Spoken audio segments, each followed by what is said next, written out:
নমস্কাৰ স্বাগতম জনাইছো এতিয়াৰ বাতৰিলৈ ষ্টুডিঅত মই প্ৰাঞ্জল প্ৰতিম হাজৰিকা এতিয়া বিতং খবৰ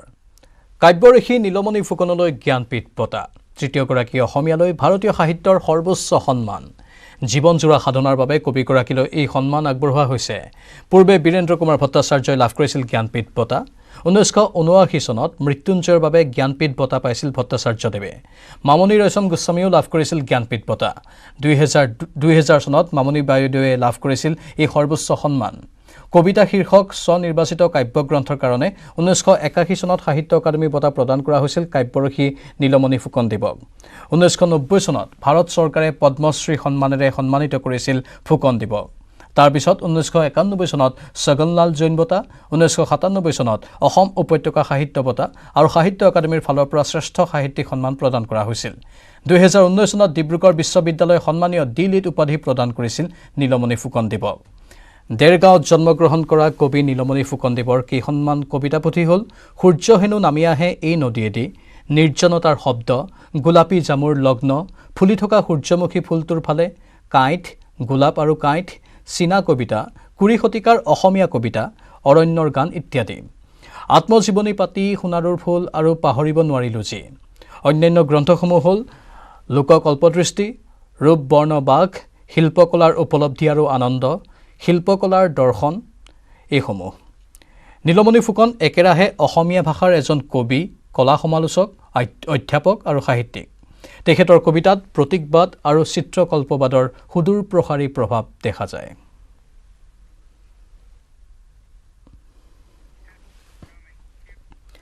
তিনিদিনে সন্ধান নাই পিকনিক খাবলৈ আহি থুৰামুখৰ ধনশিৰি নৈত নিখোজ হোৱা এনআৰএলৰ অভিযন্তা ৰক্তিম বৰুৱাৰ 5 নৱেম্বৰতে নিখোজ হৈছিল ৰক্তিম বৰুৱা পৰিয়ালৰ পুত্ৰ আৰু জীয়ৰীৰ লগত খেলি থকা অৱস্থাৰ পৰাই নিখোজ হৈছিল আৰু পিকনিক খাবলৈ যোৱা ৰক্তিম বৰুৱা নিখোজ হোৱাৰ পাছতে চাঞ্চল্যৰ সৃষ্টি হৈছিল ক্ৰমাগত তৃতীয় দিন ধৰি ৰক্তিম বৰুৱাৰ সন্ধানত এছডিআৰএফে চলাই আছে অভিযান আৰু খন্তেক পিছতে এছডিআৰএফক সহযোগ কৰিবলৈ ঘটনাস্থলীত উপস্থিত হ'ব এনডিআৰএফৰ দল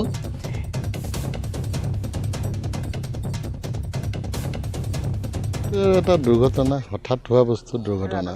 মানে তেওঁ বাচ্চা দুটাৰ লগত পানীত মানে খেলি আছিলে বল লৈ পেলাই খেলি খেলি তেওঁ আগবাঢ়ি আহি পেলাই হঠাৎ তাৰমানে তিনিওটাই ডুবি গ'ল পানীত ডুবি যাওঁতে ল'ৰাটো পানীত অলপ উটি আহিলে আৰু ইয়াতে সেই বাগানৰ সৰু সৰু বাচ্চা দুটামান ইয়াতে মানে গা ধুব আহিছিলে তাহাঁতি সাঁতুৰিব জানে তাহাঁতি গৈ পেলাই হাতত ধৰি পেলাই তাক ল'ৰাটো টানি লৈ আহিলে আৰু ছোৱালীজনীয়ে অলপ চুইমিং জানিছিলে গতিকে তাইও মানে সাঁতুৰি পেলাই অলপ পাৰত আহি সেই গছ কিছুমান ডাল কিছুমান পৰি আছে ন গছৰ হেৰি তাতে ধৰি পেলাই কিবাকৈ উঠি আহিলে আৰু তাই যেতিয়া উঠি পেলাই ঘূৰি চাই পেলাই দেউতাকক দেখা নাই আৰু তাৰমানে যি ডুবি গ'ল এবাৰ বাক্সাৰ হালবাৰীৰ জ্ঞাতিগাঁৱত আজব ঘটনা সংঘটিত হৈছে হৰিণাৰ আক্ৰমণত নিহত হৈছে এজন লোক হাতী নাহৰ ফুটুকী আৰু ভালুকৰ পিছত এইবাৰ হৰিণাৰ আতংক প্ৰকাণ্ড হৰিণ এটাৰ খোচত নিহত হয় এজন বৃদ্ধ নিহত বৃদ্ধগৰাকীৰ নাম বীৰছা খাৰিয়া ওৰফে বগা মানস ৰাষ্ট্ৰীয় উদ্যানৰ পৰা ওলাই আহিছিল হৰিণটো বীৰছা খাৰিয়া নামৰ লোকজনক আক্ৰমণ কৰাৰ পিছত ফ্লৰিকান নামৰ এখন লজত আশ্ৰয় লোৱা প্ৰকাণ্ড হৰিণটোক অৱশেষত ট্ৰেংকুলাইজ কৰিলে বন বিভাগে শেহতীয়াকৈ প্ৰতিদিনেই মানাহৰ পৰা ওলাই অহা হাতী ভালুকৰ পিছত এইবাৰ হৰিণে সন্ত্ৰাস চলোৱা ঘটনাই আতংকৰ সৃষ্টি কৰিছে এতিয়া প্ৰথম ঘটনা এইটোতো মানে এনেকুৱা ঘটনা হোৱা নাই কিন্তু কেতিয়াবা হয় এনেকুৱা মই কাজিৰঙাতো দেখিবলৈ পাইছোঁ যে মানে পহুৱে তেনেকুৱা মানে এই মানুহৰে মানে ডেড বডি মানে চেলকি খাই আছে গতিকে এইবিলাক হৈছে মানে কথা এটা কালৰো কাল বিপৰীত কাল মানে হৰিণে হৈছিলে বাঘৰ কাল গহপুৰৰ লৌগুটিত লংকাকাণ্ড অভিযুক্তক কৰায়ত্ব কৰিবলৈ যোৱা আৰক্ষীক আক্ৰমণ স্থানীয় লোকৰ আৰক্ষীৰ সৈতে সংঘাতত লিপ্ত হ'ল বহু স্থানীয় লোক হতাহতিত আঘাত পাইছে কেইবাজনো লোকে আঘাতপ্ৰাপ্ত হৈছে কেইবাজনো আৰক্ষীৰ লোক উল্লেখযোগ্য যে কিছুদিন পূৰ্বে লৌগুটিত মহিলা আৰক্ষীসহ আৰক্ষীৰ দল এটাৰ ওপৰত প্ৰায় 200জনীয়া দল এটাই আক্ৰমণ কৰিছিল এই দলবদ্ধ আক্ৰমণত মহিলা আৰক্ষীসহ 3জন আৰক্ষী আহত হৈছিল আৰক্ষীৰ বাহনো ক্ষতিগ্ৰস্ত হৈছিল ইতিমধ্যে আৰক্ষীয়ে 6 অভিযুক্তক আটক কৰিবলৈ সক্ষম হৈছে মানে জয়বিলাক কিবা মানে খানা খাম বুলি আহিছিলে তাৰপিছত এতিয়া ঘৰত আহি পেলাই মানে আমাৰ এনেই ফূৰ্তিত আছিলে মানে আমাৰ জয়া আৰু আমাৰ একেলগে ফূৰ্তি মানে কিবা খাবলৈ আহিছিলে তাৰপিছত ইহঁতে মানে আহি পেলাই তাৰ পৰা চিধা উমাই পেলাই তাৰপিছত সুধিছে মানে সিফালে আকৌ আমাৰ দাদা দুজনকো লৈ গৈ আমি বিয়াত আছিলোঁ এতিয়া মাৰপিট মানে মানুহক কিহৰ কাৰণে মানে কিহৰ কাৰণে সুধিছে মানে কিহৰ কাৰণে এইটো ঘটনাটো কিহৰ কাৰণে হৈছে বুলি তাৰপিছত মানুহক উঠাপুৰা মানে মানুহক ধৰি লৈছে মানে এবাৰ বৰঝাৰ বিমানবন্দৰত 2 নাইজেৰিয়ান যুৱকক আটক কৰা হৈছে আজাৰা আৰক্ষীয়ে আটক কৰিছে 2 যুৱকক গুৱাহাটীৰ পৰা মুম্বাইলৈ যোৱাৰ পথত দুয়োকে আটক কৰা হৈছে ধৃত দুয়োৰে নাম আলহুগ ইজা আৰু ফেইচিয়াছ সাইমেজি ধৃত দুয়োৰে পৰা ভুৱা পাছপোৰ্ট আৰু 30,000 টকা জব্দ কৰা হৈছে নাইজেৰিয়ান 2 যুৱকৰ ভাৰতত থকাৰ কোনো অনুমতি পত্ৰ নাই পুনৰ জনাইছো বৰঝাৰ বিমানবন্দৰত এবাৰ 2 নাইজেৰিয়ান যুৱকক আটক কৰা হৈছে আজাৰা আৰক্ষীয়ে আটক কৰিছে 2 যুৱকক গুৱাহাটীৰ পৰা মুম্বাইলৈ যোৱাৰ পথত দুয়োকে আটক কৰা হৈছে ধৃত দুয়োৰে নাম আকৌ জনাইছো আলহুক ইজা আৰু ফেইচিয়াছ সাইমেজি ধৃত দুয়োৰে পৰা ভুৱা পাছপোৰ্ট আৰু 30,000 টকা জব্দ কৰা হৈছে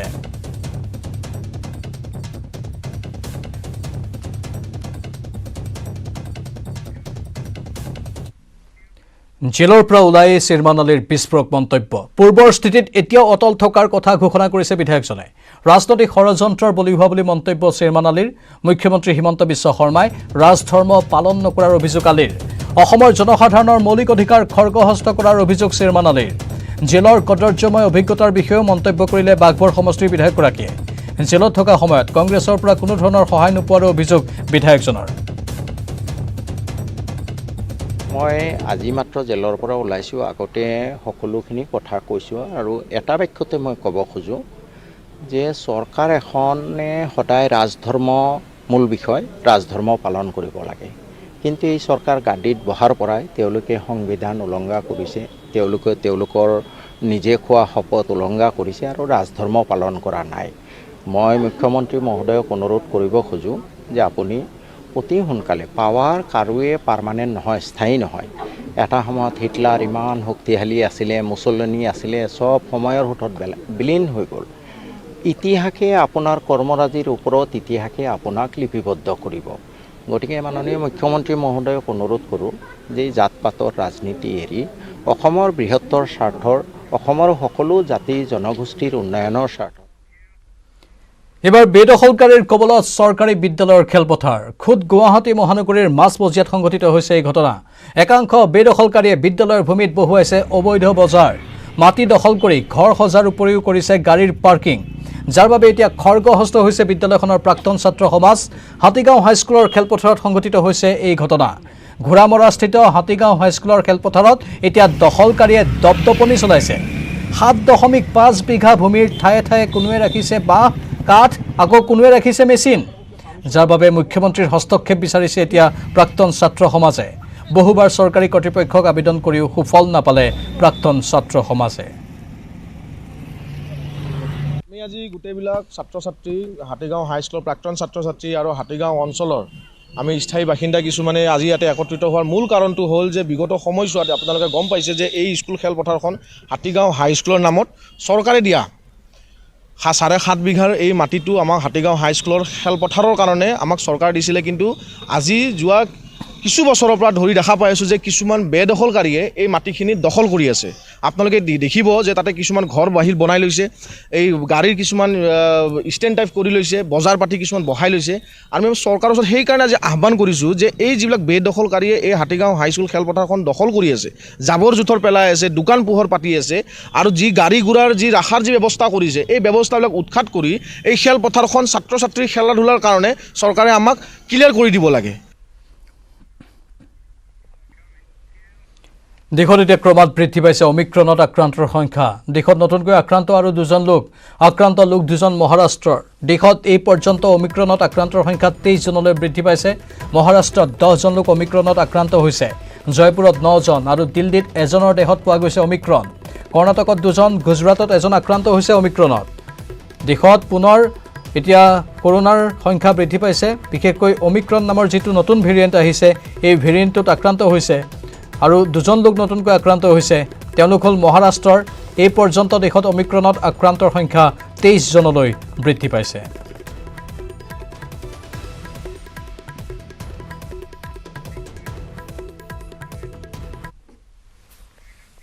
আৰু ইয়াৰ লগে লগে সময় হৈছে এতিয়া বাতৰিৰ পৰা বিদায় লোৱাৰ নমস্কাৰ नमस्कार, गुड मॉर्निंग। आप देख रहे हैं डीडी न्यूज। आपके साथ मैं हूं गौरव श्रीवास्तव और मेरे साथ मेरी सहयोगी सोनिया है, जो कि सांकेतिक भाषा के जरिए आपको खबरों से रूबरू करवाएंगी। तो आइए खबरों की शुरुआत करते हैं, लेकिन सबसे पहले एक नजर हेडलाइंस पर। प्रधानमंत्री नरेंद्र मोदी और रूस के राष्ट्रपति व्लादिमीर पुतिन ने 21वीं भारत रूस वार्षिक शिखर बैठक में लिया हिस्सा। दोनों देशों के बीच कई व्यापार, ऊर्जा, संस्कृति, बौद्धिक संपदा, जनशक्ति और बैंकिंग समेत तमाम क्षेत्रों में हुए समझौते।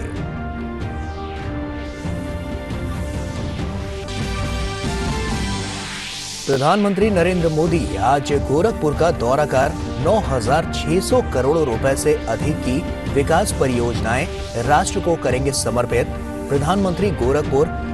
उर्वरक संयंत्र का करेंगे उद्घाटन। वहीं 1,000 करोड़ रुपए से अधिक की लागत से बना एम्स परिसर भी राष्ट्र को करेंगे समर्पित।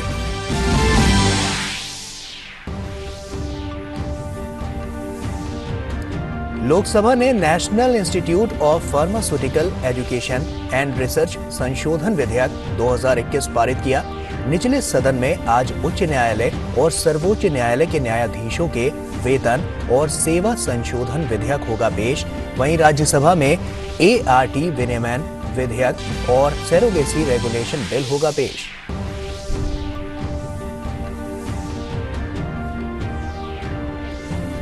देश में अब तक कोविड रोधी टीके की 128 करोड़ 66 लाख से अधिक खुराक दी गई। देश में 85% से अधिक पात्र आबादी को वैक्सीन की पहली खुराक दी गई। वहीं महाराष्ट्र में ओमिक्रॉन के 2 नए मामले के बाद राज्य में नए वेरिएंट से पीड़ितों की संख्या बढ़कर हुई 10।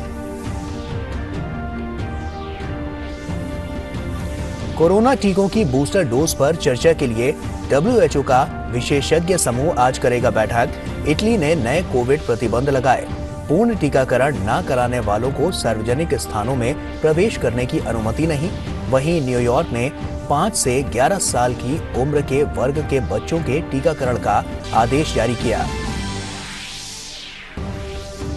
और अमेरिकी राष्ट्रपति जो बाइडेन और रूसी राष्ट्रपति व्लादिमीर पुतिन के बीच वर्चुअल बैठक से पहले अमेरिकी विदेश मंत्री एंटनी ब्लिंकन ने यूक्रेन के राष्ट्रपति वोलोदिमीर जेलेंस्की से बात की। ब्लिंकन ने यूक्रेन पर रूसी आक्रमण की संभावना पर रूस को गंभीर आर्थिक परिणामों की दी चेतावनी।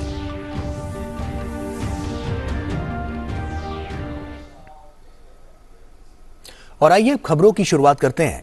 प्रधानमंत्री नरेंद्र मोदी और रूस के राष्ट्रपति व्लादिमीर पुतिन सोमवार को राजधानी नई दिल्ली में 21वीं वार्षिक शिखर बैठक में शामिल हुए।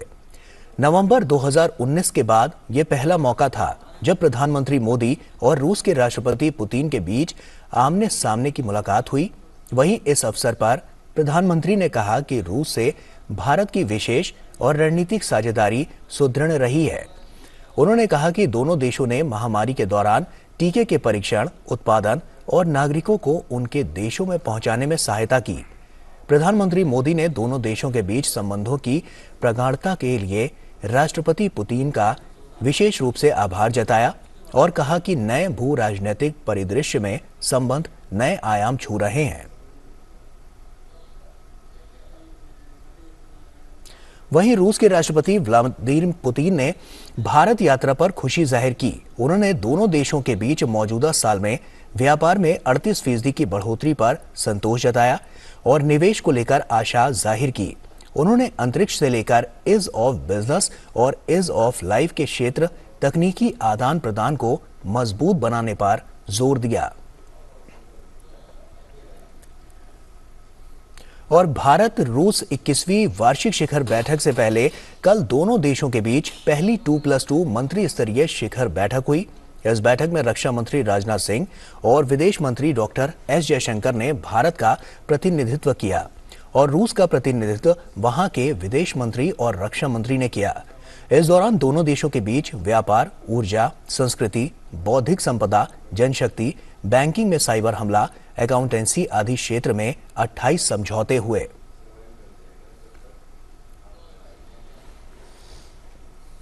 प्रधानमंत्री नरेंद्र मोदी आज उत्तर प्रदेश के गोरखपुर का दौरा करेंगे, जहां वो हजारों करोड़ रुपए की लागत वाली विकास परियोजनाओं परियोजनाएं राष्ट्र को समर्पित करेंगे। वहीं प्रधानमंत्री गोरखपुर उर्वरक संयंत्र का उद्घाटन करेंगे, जिसकी उन्होंने 2015 में आधारशिला रखी थी। ये उर्वरक संयंत्र 30 से अधिक वर्षों से बंद पड़ा था और करीब 8,600 करोड़ रुपए की लागत से इसका दोबारा निर्माण किया गया है। ये उर्वरक संयंत्र प्रतिदिन 3,850 मीट्रिक टन यूरिया का उत्पादन करेगा। गोरखपुर संयंत्र पूर्वांचल क्षेत्र और आसपास के क्षेत्रों के किसानों की यूरिया उर्वरक की मांग को पूरा करने के लिए काफी फायदेमंद साबित होगा। और प्रधानमंत्री अखिल भारतीय आयुर्विज्ञान संस्थान एम्स गोरखपुर के पूरी तरह से क्रियाशील परिसर का भी उद्घाटन करेंगे, जिसकी लागत 1,000 करोड़ रुपए से अधिक है। वहीं प्रधानमंत्री ने इस परिसर की 2016 में आधारशिला रखी थी। प्रधानमंत्री क्षेत्रीय चिकित्सा अनुसंधान केंद्र के नए भवन का भी उद्घाटन करेंगे। इस क्षेत्र में जापानी इंसेफ्लाइटिस की चुनौती से निपटने में इस केंद्र की महत्वपूर्ण भूमिका रही है। पूर्वांचल में 3 बड़ी विकास परियोजनाओं के शुरू होने से पूर्वी उत्तर प्रदेश के समग्र विकास में मदद मिलेगी। लोगों को उम्मीद है कि ये विकास परियोजनाएं भविष्य में बहुत मददगार साबित होंगी। और लोकसभा में सोमवार को the national institute of pharmaceutical education and research bill 2021 पर चर्चा हुई और सदन ने इसे पारित कर दिया। लोकसभा में आज उच्च न्यायालय और सर्वोच्च न्यायालय के न्यायाधीशों के वेतन और सेवा संशोधन विधेयक पेश होगा। वहीं राज्यसभा में ART विनियमन विधेयक और सेरोगेसी रेगुलेशन बिल पेश होगा।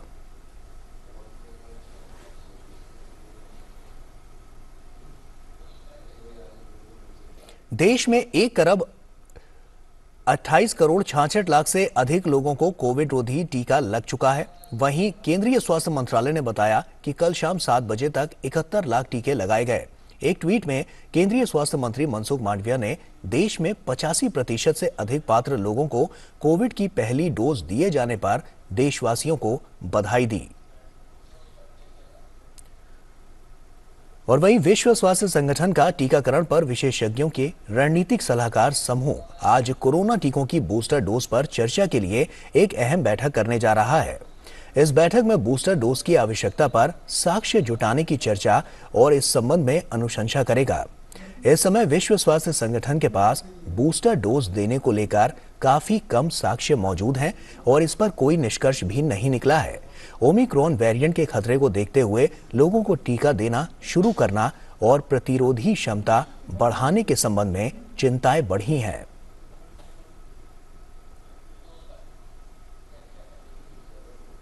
म्यांमार की अपदस्थ नागरिक नेता आंग सान सू की सजा को 4 साल से घटाकर 2 साल कर दिया गया है। कल ही कोर्ट ने सेना के खिलाफ असंतोष भड़काने और कोविड नियमों का उल्लंघन करने पर सू की को 4 साल जेल की सजा सुनाई थी। 76 वर्षीय सू की के खिलाफ उकसाने, कोविड-19 प्रोटोकॉल का उल्लंघन और आधिकारिक गोपनीयता अधिनियम के उल्लंघन सहित करीब दर्जनों मामले दर्ज हैं। अगर वो दोषी पाई जाती हैं और उनकी सभी मामलों की सजा को जोड़ा जाए तो 100 साल से ज्यादा हो रहा है। हालांकि उन्होंने सभी आरोपों का खंडन किया है। आंग सान सू की को उस वक्त हिरासत में लिया गया था जब इस साल 1 फरवरी को म्यांमार की सेना ने देश पर नियंत्रण कर लिया था। उधर अमेरिकी राष्ट्रपति जो बाइडेन और रूसी राष्ट्रपति व्लादिमीर पुतिन के बीच वर्चुअल बैठक से पहले अमेरिकी विदेश मंत्री एंटनी ब्लिंकन ने यूक्रेन के राष्ट्रपति वोलोडिमिर जेलेंस्की से वार्ता की। ब्लिंकन ने यूक्रेन पर रूसी आक्रमण की संभावना के मद्देनजर अमेरिका के दृढ़ समर्थन का भरोसा दिलाया। अमेरिकी राष्ट्रपति अपने रूसी समकक्ष से आज बातचीत करेंगे,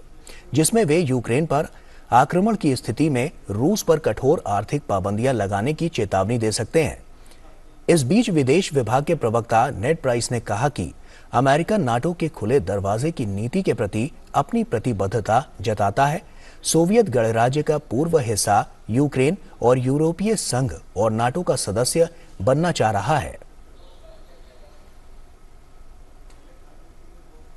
भारत अगले साल 4 और 5 मार्च को डेविस कप टेनिस प्रतियोगिता के विश्व ग्रुप 1 मुकाबले में डेनमार्क की मेजबानी करेगा। फरवरी 2019 के बाद से ये पहली बार होगा कि भारत घरेलू सरजमी पर डेविस कप मुकाबला खेलेगा। भारत ने फरवरी 2019 में अपनी सरजमी पर इटली की मेजबानी की। कोलकाता में खेले गए इस मुकाबले में टीम इंडिया को 1-3 से हार मिली थी। डेनमार्क के पास होल्गर रूण की रैंकिंग एकल वर्ग में भारतीयों से बेहतर है। इसके बावजूद घरेलू परिस्थितियों के कारण भारत का पलड़ा भारी होगा।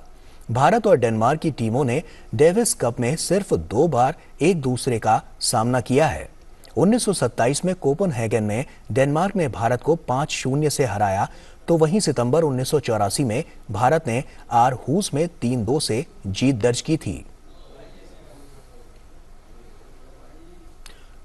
और इसी के साथ फिलहाल इतना ही। हमें और हमारी टीम को दीजिए इजाजत। नमस्कार।